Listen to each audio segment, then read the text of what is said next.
So opposition, we're talking about opposition, but we're talking about states opposition. We're talking about who's sitting in the government, who is actually putting the line in front or standing in front of Bashar al-Assad.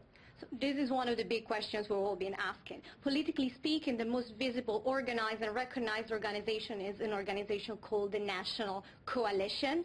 It works in exile. It works a little bit like a government in exile. He has a prime minister, he has a president, he has a council which composed of many different interest groups.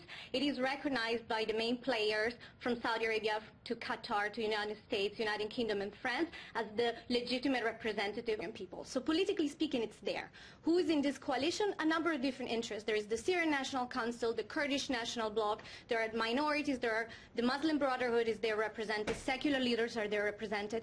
They're fairly representative and fairly organized, but, and this is the big but, they've been losing touch with what happens on the ground. And the Free Syrian Army fighting for them is also losing ground to Salafist organizations and to jihadist organizations. So the more the war continues, the less their political leadership is stable. Do you agree?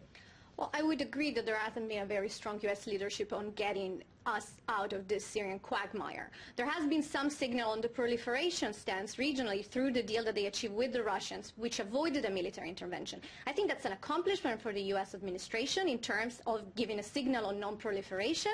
I don't think that's an accomplishment in terms of getting the war any closer to an end, because if you look at it from Assad's perspective, this is a good deal. It allows him to keep killing his own people with any other means other than chemical weapons. So he's able to sell it within his own constituency as a victory. It gives him time. It buys time to win the war on the military field. So yes, there is a vacuum of leadership. There is also a problem because the parties supporting the opposition, the different countries from Qatar to the Saudis to the Americans, have different agendas. They are not coordinated, they are not cohesive. Whereas the parties supporting Assad, Hezbollah, Iran, Russia, they have been cohesive, supportive, and they have been a strong backing force for Assad. The opposition doesn't have the same kind of level of international support, and that creates a disparity. Okay.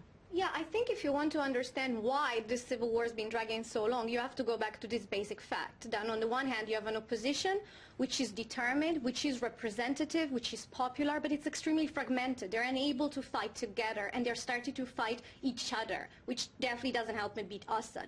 Assad, on the other side, is not the most popular government. His government is not popular, but his core support basis is standing with him. So you have a popular but divided opposition, and an unpopular but cohesive government. And when you put the two together, you have a quagmire, a prolonged civil war, and you have a situation like the civil war going on in Syria right now, which is a massive humanitarian emergency. We've been talking about what's happening, what's going to happen to Syria in the long term. And I can tell you for sure that one of the things that's going to continue to happen is this huge catastrophic humanitarian situation where 7 million people in Syria need help, humanitarian help to survive. 4 million people have been internally displaced, 2 million Syrian refugees in the region, and overall an international incapacity to meet this emergency.